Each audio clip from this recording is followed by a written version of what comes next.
વિગતવાર જોઈએ જૂનાગઢના કેશોદમાં આયોજિત ભાજપની સભામાં જીતુ વાઘાણીએ એક નિવેદન કર્યું કહ્યું કે કેટલાક દેશો ભારત પર રાજ કરવા નબળી સરકાર લાવવા માંગે છે અને ભારત વિરોધી લોકો પાછલા બારણેથી સક્રિય થયા છે ત્યારે ભારતના વિરોધી લોકો એમની સરકાર આવે તેવું ઈચ્છી રહ્યા છે અને એ લોકો મોદીજીની સાવજ જેવી સરકાર બનાવવા માંગતા નથી ત્યારે તમે બધા સમજો છો સમજીને નક્કી કરો તો આ નિવેદન અત્યારે જૂનાગઢમાં ચર્ચાનું કેન્દ્ર બન્યું છે।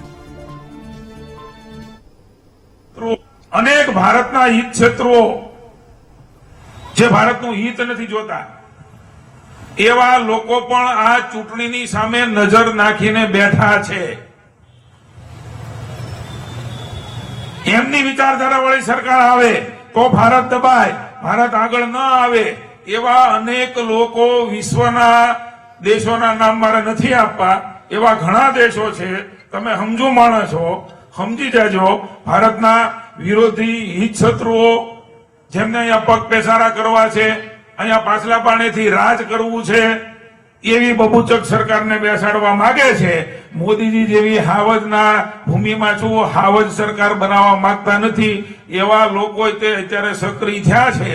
एनाथी जागृत थईने मात्र भारतमां भारतीय जनता पार्टीना विचार विरोधी लोको ज नहीं भारतना हित शत्रुओ जे अन्य देशो छे ई कामे लाग्या छे एने जवाब देवानो समय हाथमी મે છે।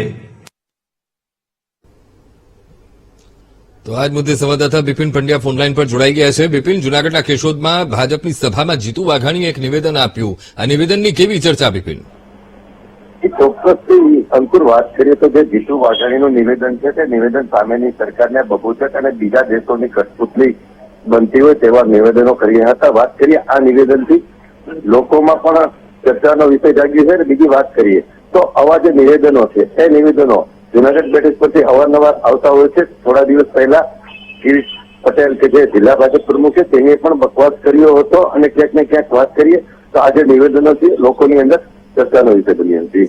જી બિલકુલ બિપિન, સમગ્ર માહિતી સાથે જોડાવા બદલ આપનો આભાર।